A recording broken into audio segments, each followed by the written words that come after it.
Bueno, yo les había dejado, ¿se acuerdan? Unas fechas. Habíamos quedado en 1615, ¿no? A ver si se acuerdan. Había que seguir leyendo el libro. Habíamos leído la carta de Belarmino a Foscarini, donde ahí se manifestaron dos cosas importantes en esa carta. Esa carta fue anterior a 1615. A ver quién se acuerda, me puede contar un poco qué pasó con esa carta, que la leyó Damián, la leímos. La leímos. Usted la releyó porque yo leí para atrás. Bueno, entonces, ¿pero qué dijo esa carta? ¿O qué manifiesta en esa carta? ¿Qué le dice Belarmino a este fraile que estaba en el sur de Italia, ahí medio una, lo habían mandado a freír churro porque había metido la mano en la lata, dice, las malas lenguas. La estoy buscando. Va buscando. Sí, sí, porque yo la tenía marcada. Eh, Hay algo importante que se marca en esa carta, sí, que yo lo él le discutí acá el remarca, otro día. En sí, le esa carta, lo voy remarcó a el repasar tema. porque si nadie lo lee, van a tener que leer bastante para ponerse al día con todo esto. Eh, en esa carta se marca dos cosas que son interesantes. La primera, una dicotomía que existe, que hoy en día existe, entre dos posiciones filosóficas ante la ciencia, visto desde ahora, lógico. En aquel entonces no se consideraba de esa manera, lógico, porque no Era, existían doctor, estas era categorías. algo de la ciencia realista o de la física realista y otro más que no me acuerdo bien ahora. Eh, Son posiciones filosóficas, que son claro, son posiciones el filosóficas, sí, realismo y el sí. instrumentalismo. Ese, Esas instrumentalismo. dos, esas dos posiciones son centrales en lo que le está diciendo Belarmino. Porque Belarmino le está diciendo, mire, usted puede tener pruebas Sí, que hacen salvar las apariencias y que parecen justificar un modelo que no sea egocéntrico, sino un modelo heliocéntrico del universo. Pero eso son solamente salvar apariencias, porque no hay ninguna prueba de realidad de eso. Esto es importante porque, ¿qué le está diciendo? Le está diciendo, mire, usted por más que acumule pruebas, ¿pruebas en qué sentido? En el sentido eh, científico, podríamos decir, en el sentido de que usted puede derivar sus conclusiones, sus deducciones de una observación científica, esas pruebas no le van a servir de nada, porque esas no son pruebas de realidad. Porque ¿dónde está la verdad, la realidad para Belarmino? En las escrituras. En las En las escrituras. Santas en las Escrituras. Santas Escrituras, sí. Josué ordenó detener al sol, no a la tierra. Ya está. El único que se mueve es el sol. La tierra está inmóvil. Que era docto, ¿vieron cómo lo escribe? Y sabio. Entonces, mientras él no tenga una prueba de realidad, todo lo demás es salvar apariencias. Por ejemplo, hay muchas pruebas que favorecen, más aún, hay muchas pruebas que favorecen el movimiento de la Tierra. Una de ellas, que Galileo no la podía probar porque el telescopio que tenía era muy malo, es la paralaje. Es el corrimiento de las estrellas con respecto a la eclíptica. No sé si les enseñó astronomía a Daniel o quien Katsu le enseñó algo de astronomía, supongo que deben saber eso. Si fueron a mirar por el telescopio, algo de eso les habrá contado. Creo que el telescopio tiene un motorcito que sigue al Tiene astro, un si no, no motor lo que van va a ver. moviendo y va siguiendo el astro, claro. Ilógico. Bueno, Sí. un telescopio malo, como el de los de Galileo, que veían a poca distancia, veía las estrellas más cercanas, eso no se nota. Eso es la paralaje. Galileo decía que si tenía un telescopio mejor se tenía que poder observar la paralaje. Eso probaba la rotación de la Tierra con respecto al astro. ¿Entienden? Había otra prueba que le jugaba en contra a Galileo, que era cuando uno tira una piedra desde la torre del mástil de un barco. Si la Tierra se mueve, ¿sí? Se tendrían que caer en distintas, Claro, tenía desplazados. que caer hacia atrás. Pero eso no pasa porque la piedra cae al pie del mástil. Lo que pasa es que nadie tiene, es algo parecido a decir, bueno, yo quiero viajar en el planeta, trato de suspenderme en el aire y dejo que la Tierra gire por abajo, en algún momento voy a llegar a donde quiero. Otra estupidez, ¿no? Porque nadie tiene en cuenta de que la Tierra gira con la atmósfera. Gira todo el sistema. No gira la Tierra solamente. Bueno, esas cosas le jugaban en contra al pobre Galileo. Pero había algo que Galileo quería para poder desarrollar todas estas investigaciones, que lo discutimos el otro día también, la última vez.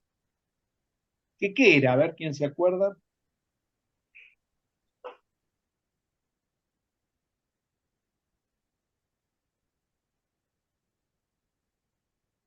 Tenía un objetivo Galileo. Porque esto es lo que uno podría decir pone la piedra fundamental de la primera revolución científica del siglo XVII, que es donde nace la ciencia, podríamos decir, en la parte de Occidente. ¿No era como copiar a la iglesia, como armar como un imperio parecido a la iglesia? Que hablábamos No de era un eso. imperio, era simplemente un plan cultural.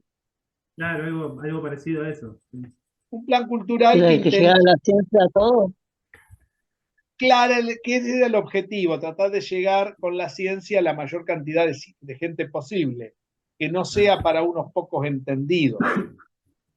En ese plan cultural tenía ya si uno mira, podría decir que el plan lo puede poner en los vértices de un triángulo, yo les dije, donde en cada vértice tenía el poder político en un vértice, el poder eclesiástico en otro, y los profesores universitarios y las universidades en el tercer vértice.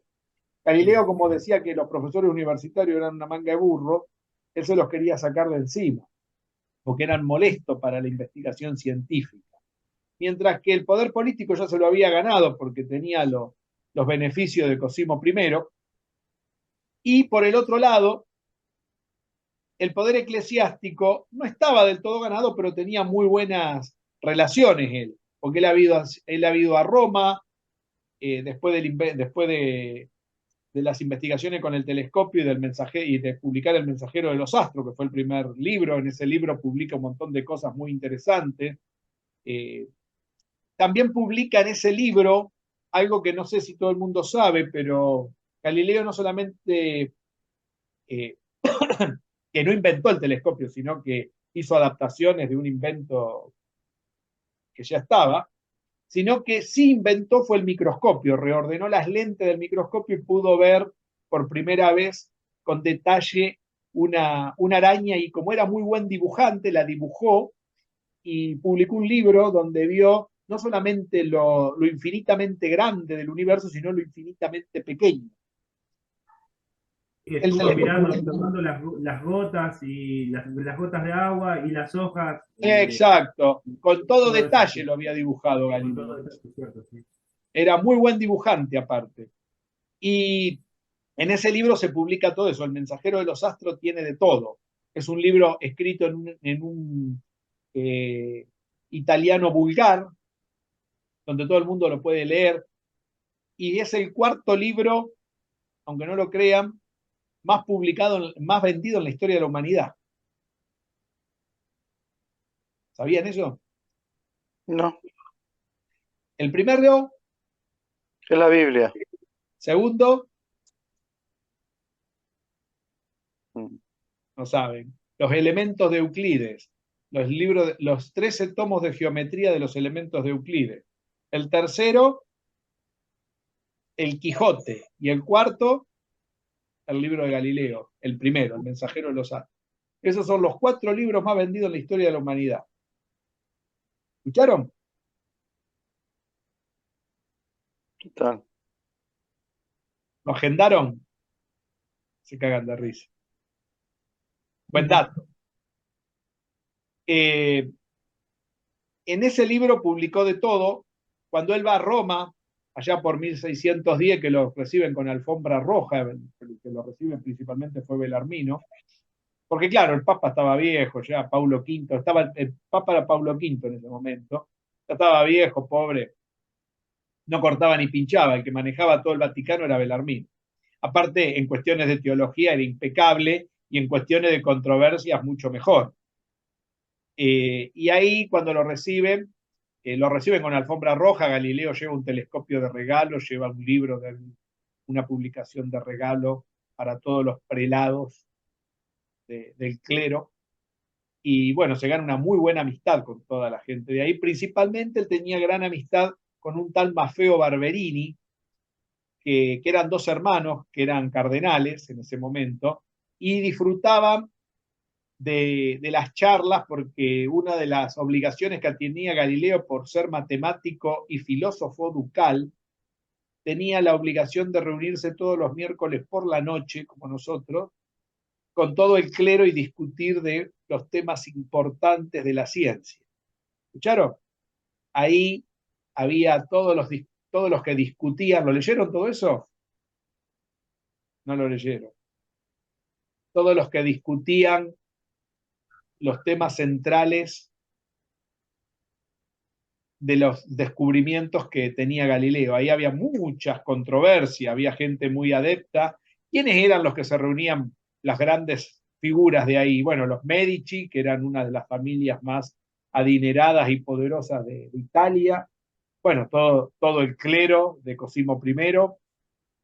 Estaban los príncipes, estaba la gran princesa Cristina de Lorena. No sé si alguien lo leyó eso. ¿Leyeron todo eso o no? Profe, yo quería preguntarle si Galileo empezó después a trabajar con las manchas solares y los cuerpos flotantes, Y porque ahí eso hablaba un libro. Y ahí yo les dije Es que lo lean importante. eso. Estaba esperando que ustedes me digan eso. Sí, Y sí, pero que yo, y, y bueno, yo leí una parte que decía eso, que él empezó a trabajar con todo eso de las manchas solares y los cuerpos flotantes. en esa época se dedicó a eso Y ahí también. empezó de esos términos justamente. ¿Y qué descubrió en el caso de los cuerpos flotantes? ¿Qué hizo?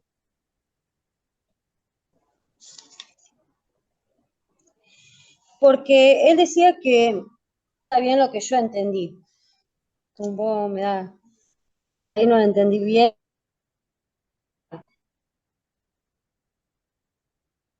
Estaban por el aire que tenían dentro. Eso de, ¿Todo el mundo escucha?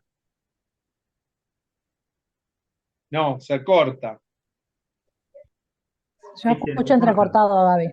Sí, yo también. A ver, sí, que Galileo hablaba del peso específico. algo parecido, no era tan importante, no lo podía definir, pero bueno, algo parecido a lo que hoy Sí, definimos como el peso específico. Eso es una de las Claro, él cuestiones. afirmaba que los objetos más pesados hundían y los más livianos flotaban. ujú, Alguna sí. cosa parecida a esa. A ver, ¿qué otra cosa descubrió en esos? Esa era una de las observaciones. Pero eso es mucho posterior, lo de los cuerpos flotantes. Estamos un poquito más atrás, en 1610, 1611, por ahora. Eso fue después de 1615, que le da una impronta mayor a todos Sí, esos temas. Acá en 1610 uno de los temas centrales eran las manchas solares. ¿Qué probaban las las manchas manchas solares. solares para él?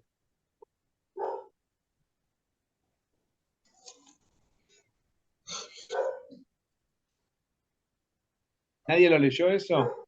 Las manchas solares que cada día se movían de su afelio y su perihelio de un lado a otro, probaba la rotación del Sol sobre su eje. Bueno, estaban quietas. ¿Entienden? Eso a golpe de ojo no se puede ver. Pero se veía muy bien con el telescopio de Galileo. Las manchas solares probaban que el Sol estaba rotando cada 24 horas sobre su eje. Él lo escribe eso, ahí donde habla de las manchas solares. Otra de las cosas que descubre ahí en la tensión, en el tema de los cuerpos flotantes, es lo que hoy conocemos como tensión superficial. Y ahí sí la invoca bastante a lo que hoy definimos tensión superficial. Él habla de capa elástica de los fluidos. Explica por qué un mosquito puede caminar arriba del agua, por ejemplo. ¿Sí? ¿Por qué determinados insectos pueden caminar arriba del agua? Y habla de algo parecido a la elasticidad que hoy conocemos como tensión superficial, sin ese término, lógico. Por eso es importante todo el trabajo de fluidos que hizo Galileo. El trabajo de fluidos fue un poquito posterior. Lo del Sol es mucho más interesante porque el Sol, las manchas solares, algo que para él era fantástico, porque eso le daba la certeza que el Sol rotaba sobre su eje, cosa que no se conocía hasta el momento. Cuando él va a Roma en 1610, esto todavía no lo había tocado, y él fue recibido muy bien en Roma, lo que les decía.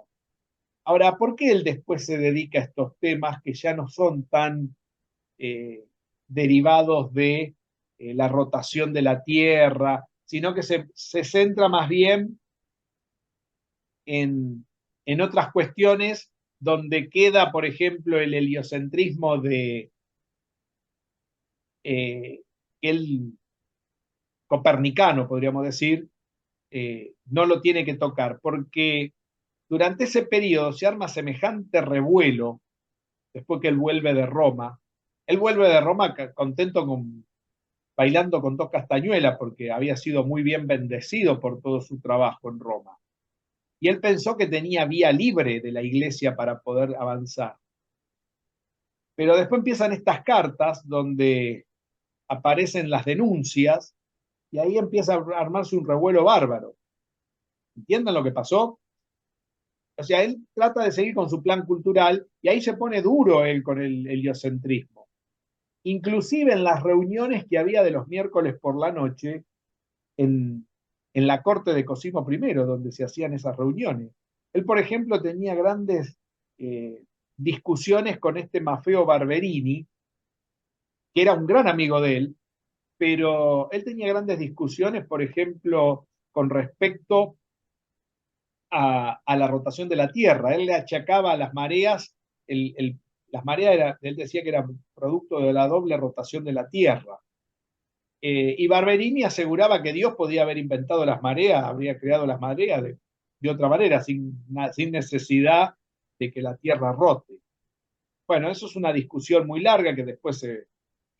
Pero había otras discusiones interesantes. Había una discusión que él tenía también con grandes cardenales que iban ahí a la corte de Cosimo I, que tenía que ver con algo que él fundó como la tesis de los dos lenguajes, para no entrar en controversias entre la fe y la iglesia, entre la fe y la ciencia. ¿Alguien lo leyó eso de la tesis de los dos lenguajes? Eso es otro tema interesante de Galileo. Profe, puede ser que hablaba como que que en un punto trataba de desligarse un poco para que no seguir generando más problemas, hablaba como que eh, era algo como que la ciencia era una parte metafórica, pero entre Muy bien. medio como que trataba es como que decía que lo usaba metafóricamente para no crear más conflictos, pero lo terminaba diciendo, algo así decía el libro, como que lo decía, pero no lo decía. Y cuando quería decir algo, lo decía, bueno, pero como metafóricamente, para que no sea contrario a las Sagradas Escrituras, algo así. A ver, vamos a aclararlo un poquito lo que dice Jessica. Lo que realmente ahí decía en esta tesis, él postulaba de que el lenguaje que tenía la ciencia era un lenguaje muy selecto. Eh, Profesor, ¿no tiene qué algo que ver con el lenguaje de las matemáticas? No, no solamente de las matemáticas, el lenguaje de la ciencia en general. Es que el lenguaje de la ciencia no era para todo el mundo, era un lenguaje para determinados entendidos. Y por lo tanto era un lenguaje, él lo descalificaba, diciendo es un lenguaje menor, porque el mayor lenguaje está en las escrituras, lo enaltecía para quedar bien, digamos, y él decía que ese lenguaje, como tenía que ser para todo el mundo y tenía que llegar a todo el mundo, era un lenguaje metafórico. Es decir, que cuando, si uno se da cuenta y interpreta lo que decía Galileo, en realidad cuando Josué ordenó detener al sol, no hay que tomarlo literalmente, hay que tomarlo metafóricamente. ¿Qué significa metafóricamente? ¿Alguien leyó alguna vez algún pasaje de la Biblia de ustedes? Como a libre interpretación, ¿Cómo? como a libre interpretación. No, metafóricamente no significa libre interpretación. Justamente una metáfora está centrado en lo que es como Jesús predicaba. ¿Cómo predicaba Jesús? ¿Nunca leyeron cómo son cómo predicaba Con la Jesús? palabra. Con la Con la palabra. palabra, pero la palabra no te la decía directamente. No, ¿Cómo te daba pero a entender lo que te quería enseñar? ¿A través de qué? de metáfora. Esas metáforas estaban centradas en algo que se llaman parábolas. No parábolas de la curva, Bueno, parábolas como enseñanza. Las parábolas son cuestiones que empiezan en un punto, hacen un recorrido y terminan en el mismo punto, a través de una enseñanza. Y esas enseñanzas eran metafóricas. No sé si se entiende. ¿Nunca leyeron la Biblia? ¿Algún pasaje, aunque sea? ¿No? Ahí van a ver, Jesús, si uno lee, son parábolas. ¿Qué quiere decir? Que empiezan con una argumentación, como una parábola, si uno se imagina la curva, hay un punto de inflexión en el razonamiento y vuelve al punto inicial. Esa sería la idea de cómo se enseña. Y esas parábolas no están dichas directamente, están escritas en lenguaje metafórico para que la gente, que cualquier persona entienda. Entonces Galileo decía, en el mundo hay dos lenguajes, esa era la tesis de Galileo. Uno es el lenguaje que tiene que llegar a todo el mundo, y ese lenguaje tiene que ser metafórico y escrito en parábolas, como está escrita las grandes escrituras, las sagradas escrituras. Mientras después hay un lenguaje más común, vulgar, que lo usa la ciencia, y que cuando parecen contradecirse es porque en realidad no hay contradicciones, porque se confunde lo metafórico con lo literal. No sé si entienden lo que digo. Eso es lo que postulaba Galileo. Esa es la tesis de los dos lenguajes. No sé si se entiende. Esa tesis que él defiende a ultranza para poder decir lo que quiera, uno podría decir, porque si uno dice, bueno, la ciencia es un lenguaje común, vulgar, vulgar no para el vulgo, sino un lenguaje menor, podríamos decir, no vulgar, menor, es un lenguaje que no está a la altura de las escrituras. Él lo descalificaba para qué, aunque él quería que ese lenguaje llegue a todo el mundo también, porque era el objetivo de su plan cultural. Pero claro, armó tanto revuelo que en 1615 lo llamaron de Roma, lo citaron. Ya esta vez no lo recibieron con alfombra roja como la última vez. ¿Y qué pasó en ese momento? ¿Alguien lo leyó? Fines del 15, principio del 16. A ver. ¿No fue el primer juicio, como el primer juicio Galileo No fue juicio. No, no pero hubo que juicio. le dieron como una advertencia. Ahora sí. Le dijeron que se deje de joder, que si seguía con eso lo iban a enjuiciar o una cosa así. No fue tan así. Los Bueno, pero fue historiadores como una no se pusieron advertencia. ¿Leíste la parte de atrás lo que dice Boido de que los historiadores no se pusieron de acuerdo cómo fue esa tirada de oreja? Algunos pero dicen que fue una reunión formal y que en la reunión estaba Belarmino, Paulo V, que era el Papa, dos, tres prelados, el comisario del Santo Oficio y Galileo. Y dicen que ahí, dicen que fue formal, que se escribió un documento, un acta, donde se le prohibía a Galileo ¿Cómo? Que Belarmino decía que la ciencia hablaba solo de apariencia y que la Sí. única verdad absoluta lo tenía el testamento, que es la Biblia. Eso es lo que Bien. decía Belarmino. ¿Y qué Eso es lo injerencia que yo tiene lo que entendí. estaba diciendo yo? ¿Cómo? ¿Y qué injerencia tiene lo que decís ahora con lo que yo estaba aclarando sobre el documento que se estaba firmando en ese momento? ¿Se puso algo No, de nada, eso? quería... Capaz No, que no, vos lo no, leíste y yo no lo leí, por eso te pregunto. no, quería... No te entendí la pregunta. ¿Fue una pregunta? No te acabé de No, entender. lo que yo leí en ese momento entendí que Belarmino decía que la ciencia hablaba de apariencia y que la verdad absoluta lo tenía el testamento. Eso es lo que yo entendí, no sé si estaba bien cuando leí el libro. A ver, yo estaba hablando de dos cosas.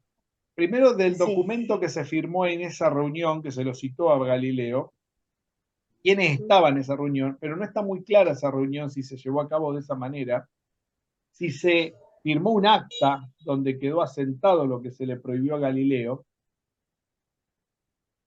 pero, porque hay otros historiadores dicen que fue simplemente todo oral, un tirón de oreja y nada más.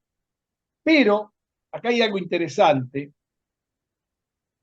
que dicen que apareció que ese documento que se firmó en el 1616, principio del 16, fue esto, en enero de 1616, lo que dicen que apareció un documento en el momento del juicio, pero el juicio fue en 1633, del 16 al 33, hay unos cuantos años. En ese momento apareció un acta, pero no están muy seguros si esa acta no había sido fraguada. Es decir, porque la letra no coincide.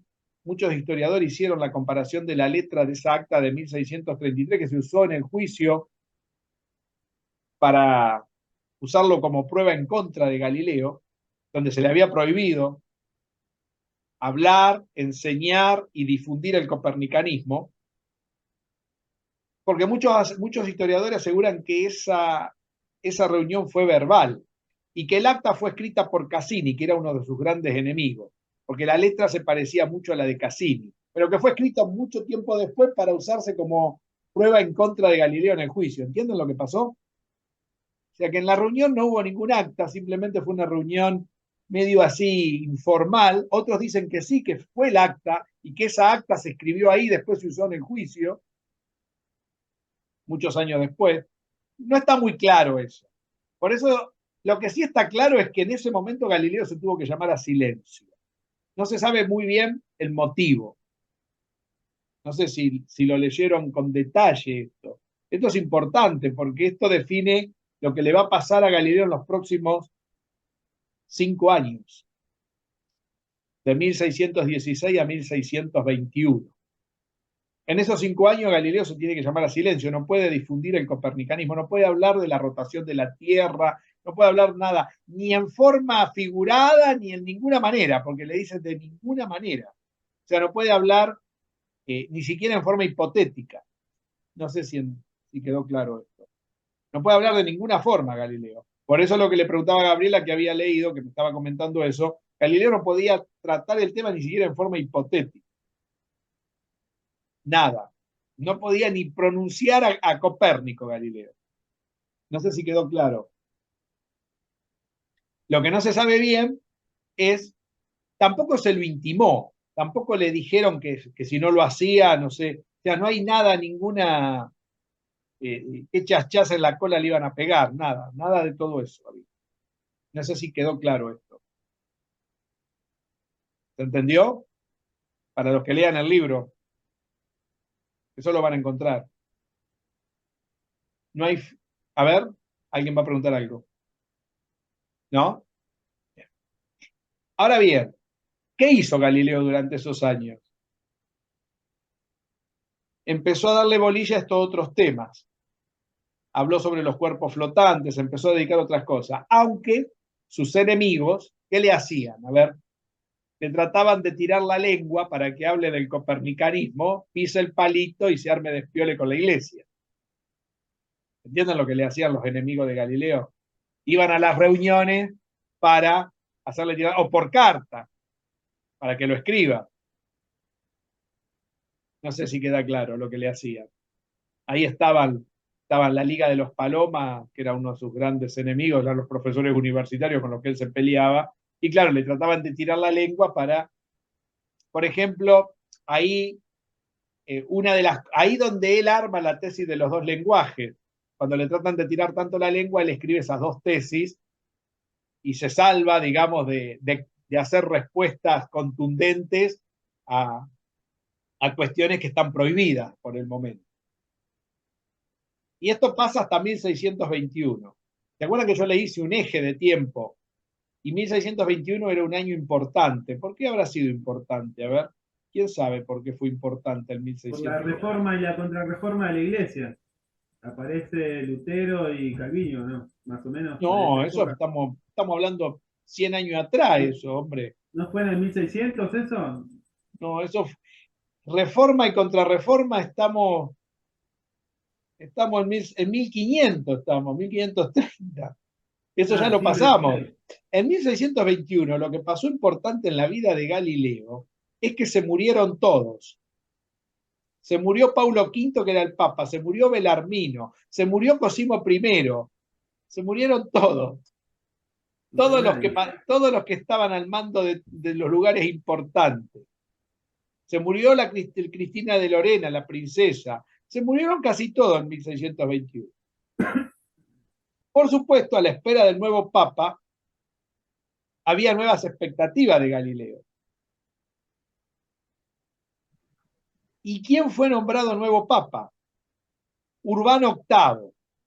Urbano VIII, sí. Urbano VIII, que ¿quién era Urbano VIII? Ni más ni menos que Maffeo Barberini, el que se reunía en las charlas de los miércoles a la noche con Galileo. Su gran amigo Maffeo Barberini, con la que tenía grandes discusiones sobre la rotación de la Tierra y sobre cómo procedía la ciencia y la fe. Entonces Galileo, ¿qué dijo? Esta es la mía. Mi amigo Maffeo Barberini, que tanto le gustan mis discusiones científicas, aunque no estaba muy, digamos, muy de acuerdo a veces, pero le gustaba la discusión académica. Entonces, ¿qué hace? Pide una entrevista, porque ya tiene un puesto importante, tiene que pedir una audiencia con él en Roma, y Maffeo Barberini lo recibe en los jardines del Vaticano. Eso pasó en 1622, casi un año después que Maffeo Barberini asume como papa. Ahí estamos hablando plena contrarreforma para Marcelo. Plena contrarreforma. Ahí no hay más reforma, o sea, ya pasó la reforma. Plena contrarreforma, muy aceitado todos los perseguidos católicos que no comulgan con la fe. La guerra contra los protestantes era muy dura y lo peor del caso es que estaban ganando los protestantes. Venía mal la cosa. Muchos terrenos habría perdido la iglesia. Entonces, igualmente, Galileo fue a Roma, le dio una entrevista a Urbano VIII, su gran amigo Maffeo Barberini, y por supuesto, ¿qué le pidió Galileo? A ver, ¿qué se les ocurre? Aunque no lo hayan leído, ¿qué le pudo haber ido a pedir?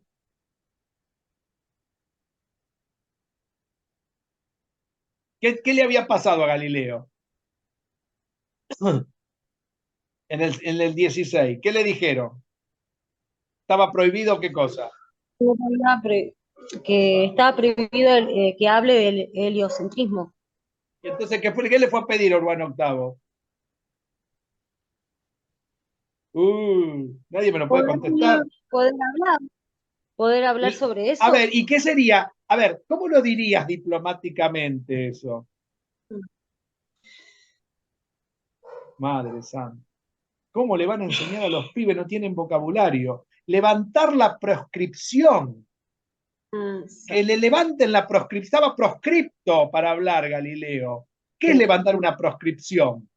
Que lo dejen hablar de lo que él quiera. Hablar de lo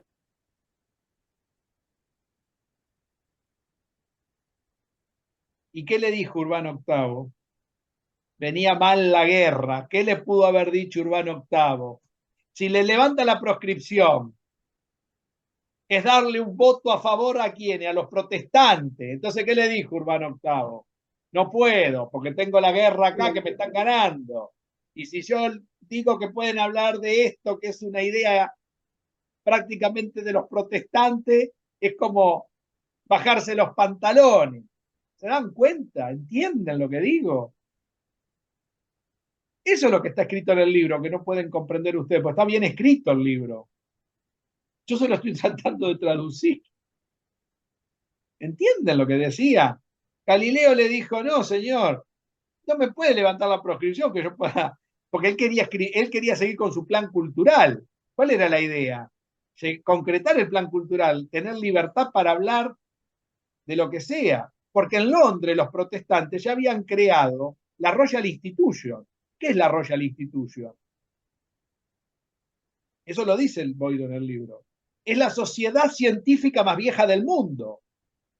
Es donde se hicieron todos los descubrimientos, los más grandes descubrimientos del mundo. Se creó en el año 1600, en Londres. Hoy está la Universidad de Oxford. Y del otro lado está Cambridge. ¿Entienden lo que estoy diciendo? Entonces, ¿qué quería Galileo? Tener algo parecido en la parte católica. Pero ¿qué le dijeron? No, porque con sus ideas, le dice Maffeo Barberini, yo no te puedo liberar eso. Lo que sí puedo hacer, le dijo Maffeo Barberini, es que podés escribir en forma hipotética, como te había aconsejado Belarmino al principio. O sea, no le levanta la proscripción, pero sí le dice que escribe, y más aún, se ofrece para ayudarle a escribir el libro. Barberini. Y ahí está el segundo libro, que es El ensayador, ¿puede ser, profe? Sí, entonces Galileo se enoja con eso y no escribe el libro que él quería escribir sobre el movimiento de la Tierra. Escribe un segundo libro que se llama El Saggiatore, mal traducido El ensayador. El Saggiatore quiere decir el experimentador.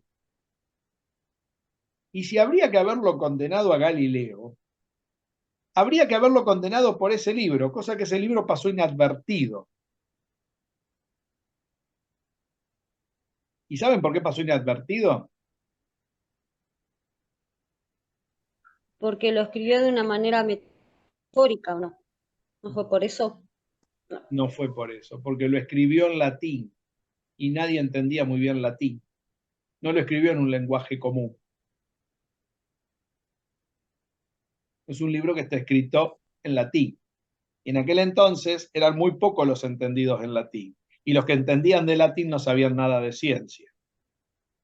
Entonces no podían hacer ninguna comparación ni ninguna traducción para poder comprender lo que decía el libro. El libro, lo más importante de ese libro es que defiende el atomismo, Galileo. Es donde explica por primera vez qué es el fuego para Galileo. El fuego para Galileo está constituido por pequeños ignícolis, así lo llama, ignícolis, que son como pequeños átomos de fuego. Que diga invisibles o... Ay, invisible y Nícoli, sí, es lo que usted estaba diciendo. Eran indivisibles los Exacto. ignícolis, era la última división del fuego. En lugar de llamarlo átomos, lo llamó ignícolis. Y esa división última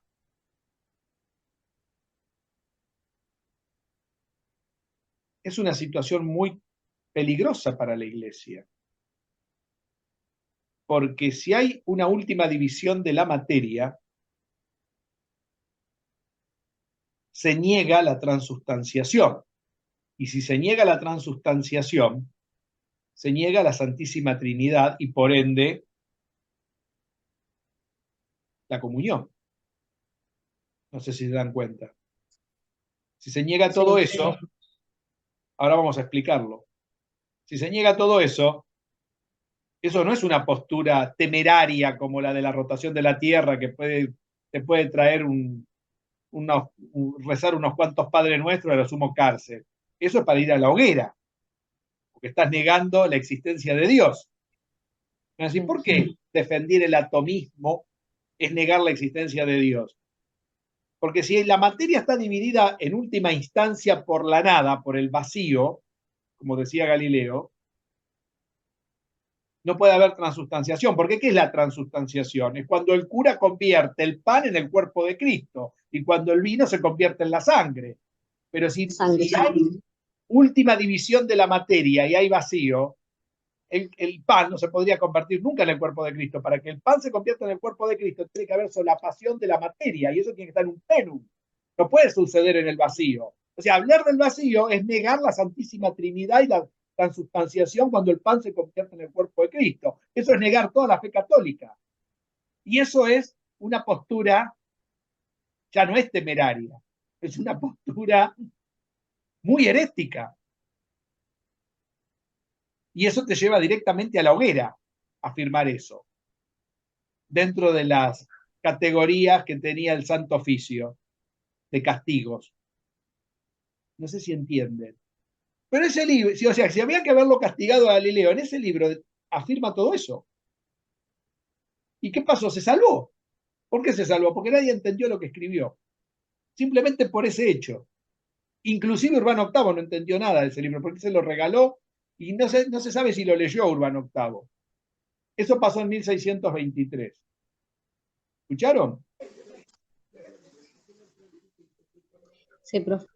Ese libro es el peor libro. Si había que haberlo castigado a Galileo, había que haberlo castigado por eso. Es interesante la historia de Galileo. Y Galileo por ahí pasó inadvertido.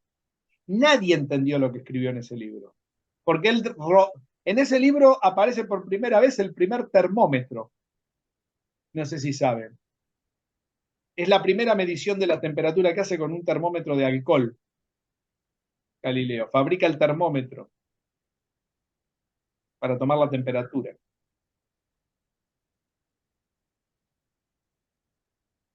Fíjense todo lo que había en ese libro. Ese libro es una obra de arte, el experimentador, o como se lo dice en italiano, el tacciatore. Pero estaba escrito en un latín complicado, entonces nadie entendió un pepe, y Galileo salió ileso de ahí. ¿Qué pasó después de la publicación de ese libro? Él estaba muy enojado con Urbano VIII. Y en esos 5 años siguientes, hasta 1628, empezó a gestionar un tercer libro, el diálogo. Ese se llama El Diálogo. El diálogo, el tercer libro de Galileo. En ese libro, que tarda mucho en publicarse. Profe, había 3 personajes, ¿no? Que él escribió en ese momento de manera metafórica. Ahora Uno vamos, era... ahora te los dejo decir, pero déjame mirar bien y contarte primero cómo se llega al libro, porque el libro, la publicación, después hablamos del libro. Primero vamos a hablar del contexto del libro. Y después vos contás cómo está escrito el libro, ya que lo leíste. Primero de todo, el libro tardó mucho tiempo en escribirlo, Galileo. En ese libro se escriben sobre 4 temas centrales, que ahora después lo va a contar la dama que lo leyó. ¿Cómo está escrito el libro? El libro está escrito de una forma muy antigua en 4 jornadas de 4 lunas, o 4 lunes, donde dialogan 3 interlocutores. ¿Sí? Pero ¿en qué contexto se escribe el libro? Se escribe en plena Contrarreforma, plena guerra de los 30 años, Urbano VIII estaba perdiendo la guerra contra los protestantes, había mucha invasión de los protestantes en terrenos católicos, los católicos no, los protestantes no cedían, y se había formado la Royal Institution en Inglaterra, zona protestante por excelencia, igual que Alemania, y había grandes avances científicos, que podemos después llegar a hablar de algunos, entre ellos, ahí aparecieron grandes personajes que después iban a dar que hablar en el mundo científico, y ahí aparecen nuevos descubrimientos, entre ellos se empieza a desarrollar unas teorías físicas para explicar, por ejemplo, la combustión. Aparecen en alemán el alemán Johann Becher, que explica por primera vez las combustiones en un libro que se llama La física subterránea, que ya había sido publicado, pero se empieza a difundir mucho ese libro. Profesor, habla del flojismo y del desflojismo, una cosa así, ¿no? Exacto, entra con toda la teoría del flojisto. Sí, Eso después se transfiere a la química, porque hasta el momento lo único que había era la alquimia. Hay mucho desarrollo en la parte de la medicina, pero en la rama de la fe católica, en Italia, en Francia, que eran católicos por excelencia, los desarrollos son muy lentos. Y también hay un gran freno, porque la idea de la fe católica, o de los terrenos de los católicos, como decía Belarmino, el hombre no tiene que buscar la explicación de los cielos, sino cómo ir al cielo. Esa era la idea de la fe católica, ¿no? Entonces, en ese contexto adverso, a Galileo se le ocurre empezar a hablar de nuevo del movimiento terrestre. Y por supuesto, no le pide ayuda a Urbano VIII como él se le había ofrecido, donde él le había dicho que lo podía hacer en forma hipotética, aclarando bien que eso era en forma hipotética. Entonces, el libro está en ese contexto, o sea, digamos, el libro está arriba de una bola de fuego, ¿no? Se empieza a escribir arriba de una bola de fuego. No sé si se entiende. ¿Y cómo lo escribe el libro? A ver, ¿qué características tiene el libro? Ahora sí, quien lo quiera decir. Que habían tres personajes. Uno se llamaba Simplicio, que era el burro, o sea, que era ridículo, ¿no? Es lo que yo entendí. Y después estaba Sagredo y Salvati. Bueno, Sagredo era el que trataba de imponer teoría, pero que me parecía como que no pegaban una, ¿no? Puede ser como que él quería decir algo, pero que no le salía bien. Y después estaba Salvati, que sí era el inteligente. Pero el problema pasó que en ese A ver, momento lo que vamos a le aclararlo interesaba, bien eso. Sagredo era el maestro, era un sí, maestro, el maestro, Salvati y Simplicio eran sus discípulos.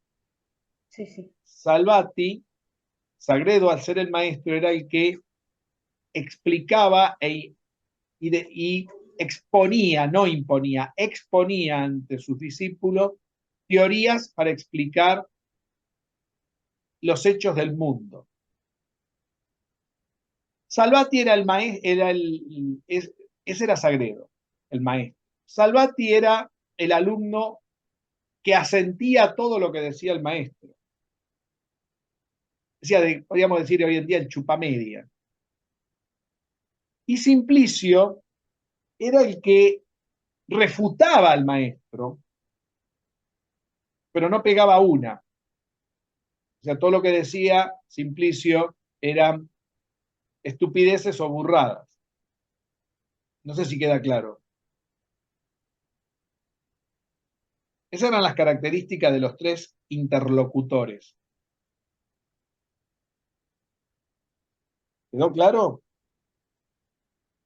sí. ¿Anotaron? A ver. ¿Sí o no? ¿Quedó claro esto? Cuidado, porque no es que Salvati era el que le erraba, no, era el que asentía lo que decía el maestro. Y las teorías del maestro no se podían discutir prácticamente, porque cada vez que Simplicio intervenía, lo dejaban en ridículo. ¿Se entiende cómo venía la mano con los interlocutores? A ver, ¿qué otras características tenía el libro? Son más fáciles los interlocutores. Había algunas características interesantes del libro, por la que se arma el revuelo. Claro, porque hablaba de la rotación de la Tierra, la doble rotación de la Tierra. En puede el ser tercer también. capítulo. Eso estaba en el Ujú. tercer capítulo. Sí. ¿Qué más? Pero había sido publicado con autorización. Y estaba escrito en un italiano común no estaba como el otro que estaba escrito en latín. ¿Y por qué? ¿Qué pasaba con? ¿Qué opina? Lo que pasa es que al Papa le molestaba porque no quería, no quería perder el poder sobre eso, ¿Sobre qué? No. sobre lo que decía del tema del libro, digo. El Papa todavía ni se había enterado cuando se había publicado el libro. Al Papa se lo tuvieron que llevar y mostrarle lo que había escrito Galileo. Pero creo que eso lo pasó después. Lo que pasa es que yo estoy adelantada, capaz. El libro se publicó con todas las autorizaciones. Tardó en salir la autorización. Lo único que le hicieron fue una sugerencia que sobre donde se hablaba de la rotación de la Tierra, se hiciera una salvedad al final que diga que estaba escrito en forma hipotética. Y Galileo accedió a esa corrección. Le hicieron hacer dos correcciones. Una es esa y otra que ahora en el momento no recuerdo, que no era importante, pero esa era la más importante. Galileo accedió y se lo publicaron al libro. O sea, el libro salió con todos los honores. No fue ese el motivo por el cual Galileo, no fue porque, eso es lo que piensa todo el mundo, que a Galileo lo enjuiciaron porque escribió sobre la doble rotación de la Tierra. En el libro salió con todas las autorizaciones la publicación del libro. ¿De dónde? Del Vaticano. Los censores estaban en el Vaticano. Y entonces, ¿por qué se armó tanto revuelo después de que salió publicado? Porque el libro fue un año después que se armó todo el despiole con el libro. En el momento no pasó nada. ¿Qué tenía el libro? Que nadie se había dado cuenta hasta que alguien lo notó. En la tapa había una calavera. Así estaba el libro publicado. Galileo si había alguien más pedante que Galileo, era Urbano VIII. Con las grandes túnicas Ah, había 3 serpientes, puede ser. y 3 serpientes que se mordían la cola a los pies de esa calavera, con grandes túnicas y grandes ropajes bordados en oro, donde se mostraba el despotismo. ¿Y a quién representaba eso? El despotismo, ¿por qué? Porque ¿qué es el despotismo? ¿Qué es un déspota? Aquel que agarra el poder y nombra a todos sus familiares en su puesto. ¿No les suena eso? Aunque sean unos burros, pero no sirvan para nada. ¿No les suena todo eso? A ver, Marcelo, ¿no te suena eso? No hace falta que ellos no vivían en democracia. A ver, Marcelo, ¿qué dice? ¿No te suena? ¿No? Acá en la Argentina no pasa nada de todo eso. Cada uno que sube al puesto no nombra a sus familiares, ¿no? Ah, sí, bueno, sí, sí. Eso es un déspota. ¿Quién había nombrado en todos los puestos importantes del Vaticano a sus familiares? Urbano VIII. Urbano VIII. Las 3 serpientes que se muerden la cola atrás representa eso. Por eso hay que saber de íconos. ¿Y quién representa la calavera con todo, que estaba perdiendo la guerra y que iba a terminar muerto con todas las túnicas y todo eso? al Papa. Y el Papa. Cuando el Papa vio eso, dicen, hay una carta de un historiador que la recuperó, dicen que golpeó arriba de la mesa y dijo, Galileo, mi amigo me traicionó. No tenía nada que ver con la rotación de la Tierra, si la Tierra rotaba, no rotaba, que esto, que el otro, nada que ver. Estaba enojado porque Galileo mostró lo que él hace en un libro. Es como si ahora te muestran todas las propiedades de Cristina, más o menos lo mismo. Y te muestran las escrituras donde las afanó. Lo mismo, es lo que hizo Galileo.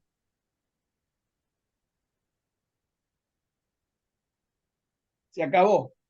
Entonces, ¿qué hizo Urbano VIII? Mandó a prender fuego, ¿no? El libro. No es Más tan allá de burdo. Urbano VIII lo primero que hizo fue llevarlo a juicio. llevarlo a juicio. Llevarlo a juicio. Y en ese juicio, si se hubiera querido, ya vamos a hablar la semana que viene del juicio, me gustaría que lo lean, aunque sea el juicio. Pero bien, Galileo nunca fue condenado ni por nada que tenga que ver con la rotación de la Tierra. Por eso cuando se habla de Galileo, nadie entiende de qué se habla. A Galileo se lo enjuició y se lo condenó por la tapa del libro, porque la tapa decía todo lo que era el Papa. Y el Galileo estaba tan enojado con el Papa que no le levantó completamente lo que él quería para terminar su plan cultural, que se desquitó con ese libro. Y el Papa, como tenía más poder, lo metió preso. ¿La querés más clara? Pero no por lo que decía el libro, que fue la excusa, sino por la tapa del libro, porque en la tapa le mostraba lo que era el Papa. Entonces, todo lo que aprendí hasta ahora, todo está mal, porque yo Y pensé que lógico, era porque te dicen macana, hombre. claro. Lee el libro de Boido, ahí están todos los datos, y están los originales donde las historias, donde los historiadores sacaron los datos. ¿Por qué te estoy haciendo leer el libro? Para que no digan más macana. Galileo nunca fue preso, ni nadie lo mató, porque tampoco la idea era matarlo. ¿Qué era la idea? Denigrarlo, basurearlo, para que se sienta mal. Esa era la idea. Por eso lo meten en cana, ni siquiera va a las cárceles del Santo Oficio. ¿Dónde va? A prisión domiciliaria. Domiciliario. ¿Para qué? Para que no pueda hacer lo que él quiera. ¿Entienden lo que? La cosa era degradarlo al pobre Galileo. Porque como él se las cobró, porque Urbano VIII no le levantó la prohibición de Belarmino, le pone esa tapa al libro, el libro le muestra el despotismo del Papa, el Papa se enoja y él la tiene más larga y el Papa, lógico, sonó Galileo. ¿Entendés lo que pasó? Lo que pasa es que la tenés que entender el libro. El libro dice todo eso. Lo dice bien escrito, no como lo digo yo. Pero me da la sensación que ustedes no lo entienden el libro.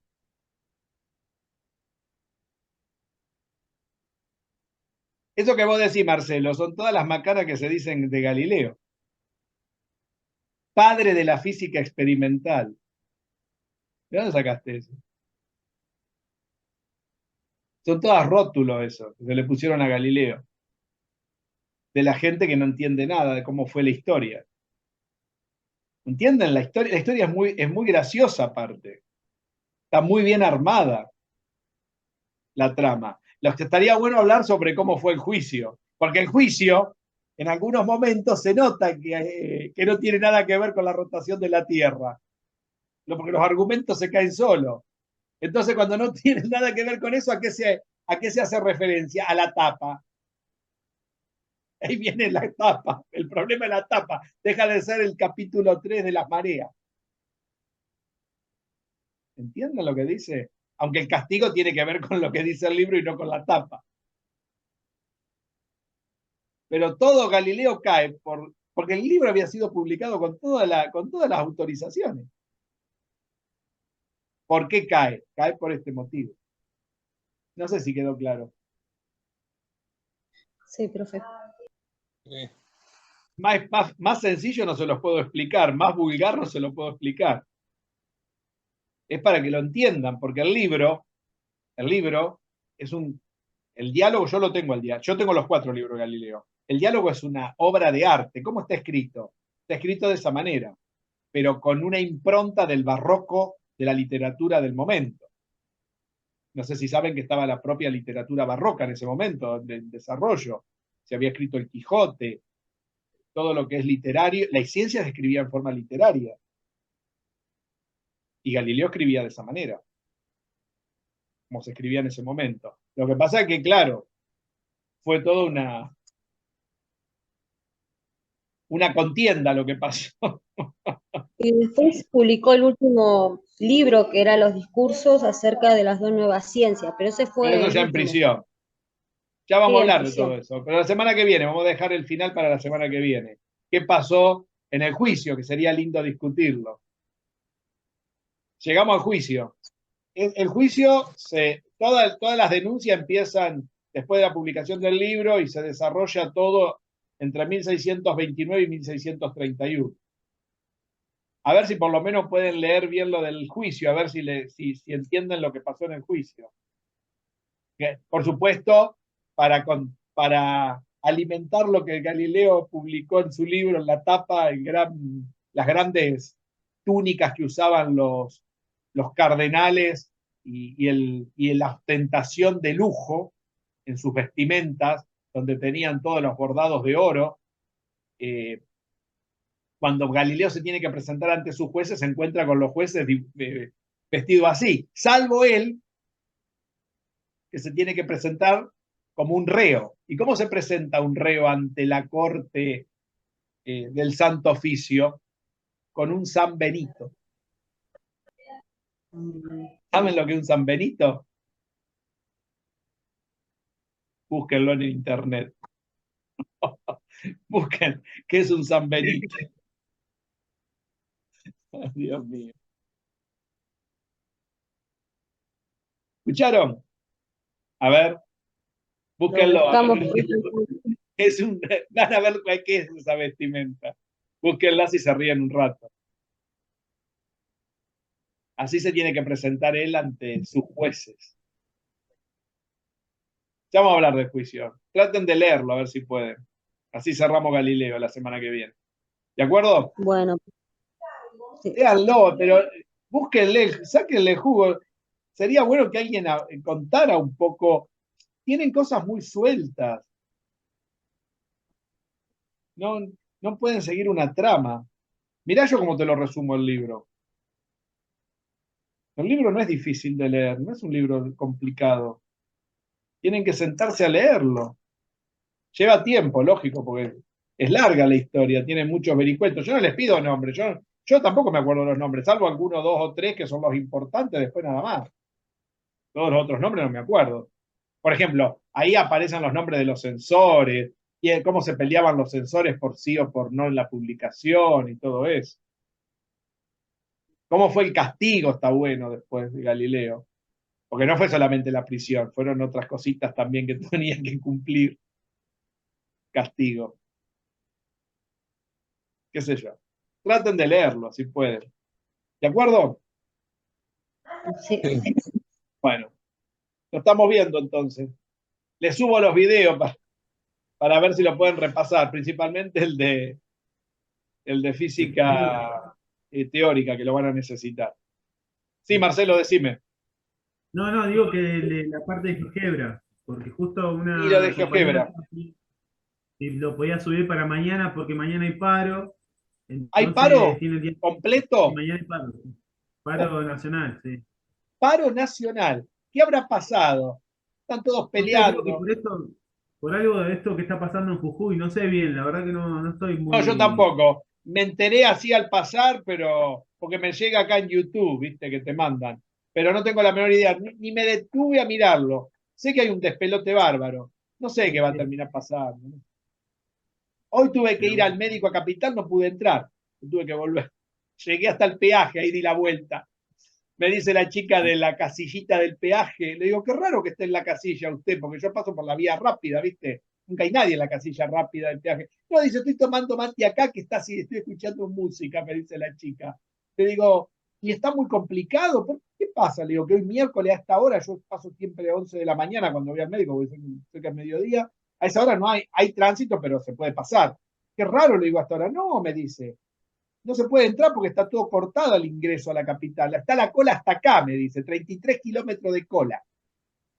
Le digo, ¿tengo forma de salir de acá? Sí, pasás por ahí, da la vuelta que habilitamos para que pueda volverte. Tengo que volver. Al pedo hasta el peaje de acá de Zárate, 50 kilómetros el divino botón. ¿Qué va a hacer? No sé nada de lo que pasa. Por no mirar la televisión me pasó eso. Llegué al peaje y me tuve que volver. Y bueno, ¿qué va a hacer? No sé cómo seguirá esta historia. Está grave todo. Es lo que les decía hoy. Bueno, por lo menos virtual no se pierden las clases, qué sé yo. Y no tienen que andar peleándose con nadie. Lean el libro que está muy lindo. Fíjate cómo yo me divierto. El libro es muy lindo, léanlo, se van a divertir. Si lo saben leer un poco. Igual no puede comparar, porque nosotros es la primera vez que lo leemos. ¿Vos cuántas veces lo leíste? Sí, lo leí muchas veces, pero cuando yo lo leí la primera vez ya lo había entendido. Bueno, No me acordaba todos los detalles, pero a grosso modo lo puedo recordar. Hay cosas que son fáciles de recordar, porque la trama, ¿cuál es la trama? A ver, la trama es todo un trabajo, tuvo suerte, tuvo un golpe de... A ver, si vos tenés que resumir todo, ¿cómo viene la mano? Tuvo un golpe de suerte en 1600 que se topó con el telescopio. A partir de ahí se lo regaló al duque Cosimo I, que muere en 1621 y queda Cosimo II, pero como él tenía el título de matemático ducal vitalicio, Vitalicio. su cargo no lo pierde nunca. Empieza a hacer este desarrollo cultural. Se topa con 1615 que Belarmino le prohíbe el copernicanismo. Después escribe 2 o 3 libros, escribe el primer libro que tuvo un gran éxito, escribe el segundo que no tuvo éxito, pero gracias a Dios que no tuvo éxito porque nadie se dio cuenta de lo que escribió, de lo cual científicamente es uno de los mejores libros y mucho de lo que hay en ese libro lo toma Fahrenheit y Celsius para definir las escalas termométricas. Ya en 1730 se desarrolla la teoría del calor. La historia del segundo libro de Galileo está muy relacionada con la teoría del calor y la química neumática, donde aparece Robert Boyle, Torricelli, que mide la presión atmosférica. Hay un montón de trabajos ahí. ¿Entendés? Es interesantísima pero son cosas puntuales que vos tenés que saber. Después, claro, podés recordar más o menos un nombre, eso no me interesa. Me interesa que tengan idea de... Lo que me da la sensación es que no tienen, como en otros grupos, no son amantes a la lectura de nada, me da la sensación. No leen mucho porque no conocen las palabras. Y cambian palabras que no son cambiables. ¿Entienden lo que les digo? Eso falta vocabulario. Para lograr fluidez en el vocabulario, necesitan leer. Hay que leer bastante. Eso incrementa que uno pueda explicar bien las cosas. Si no, los pibes cuando le vayan a enseñar no van a entender nada de lo que le digan, si es que le pueden enseñar algo. Es así. Esto está muy pegado con la enseñanza. Acá no estamos hablando de ecuaciones ni nada complicado, son simplemente una lectura en castellano. ¿Qué sé yo? Traten de leer un poco más, fluido. El otro día este muchacho, entendí por qué no pueden comprender. No comprenden lo que leen porque no leen bien. No sé todos cómo están, pero vos me das un texto a mí, yo lo leo y la idea me queda en el momento, porque toda la vida leí. ¿Entendés, Marcelo? Yo leí tanto como juego con la computadora. No, que una cosa no quita la otra, vieron que son todas estupideces, así se dice. Pero como juego para trabajar, no para otra cosa no la uso.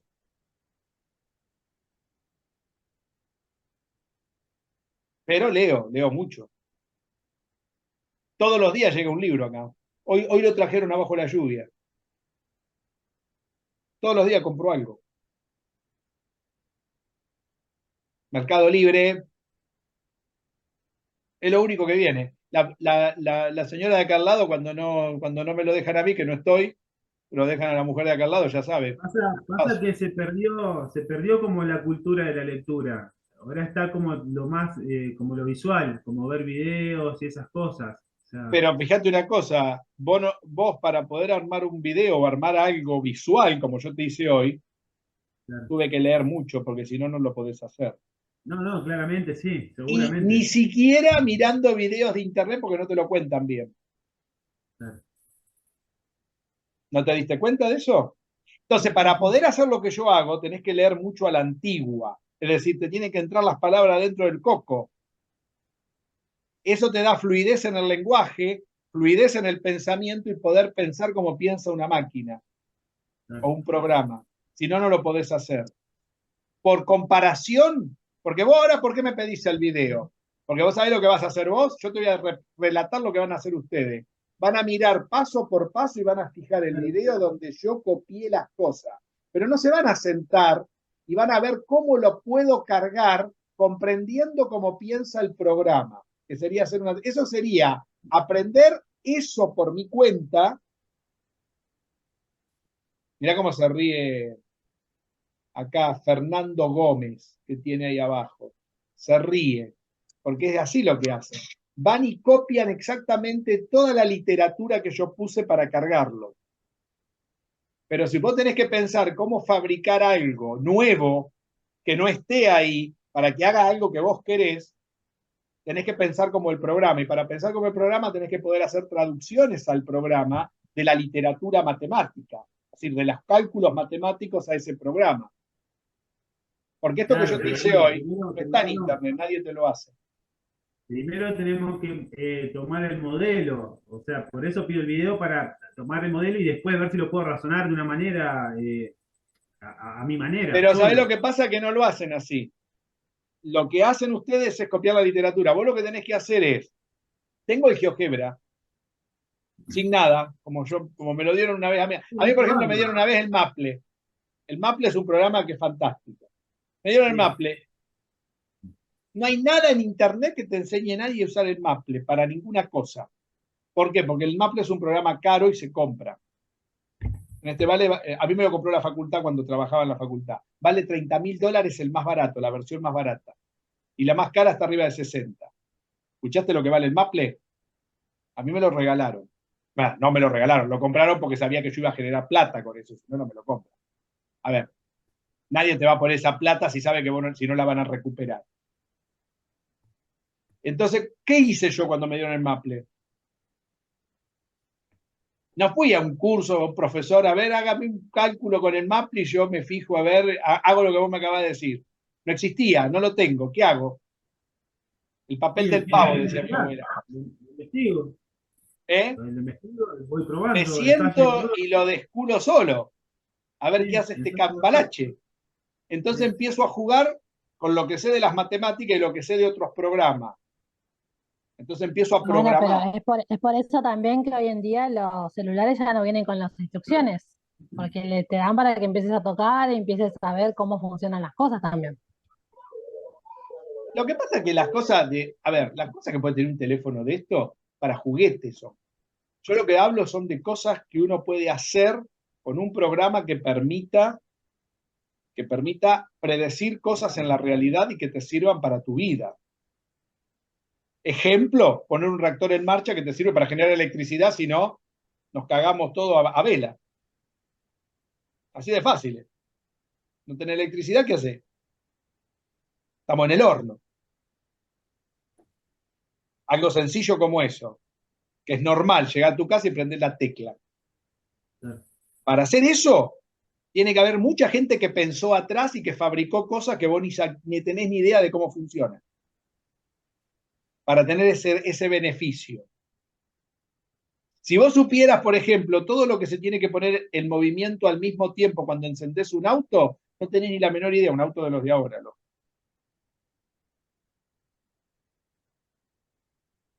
Ahora, todo eso, ¿cómo se logra? Pensando.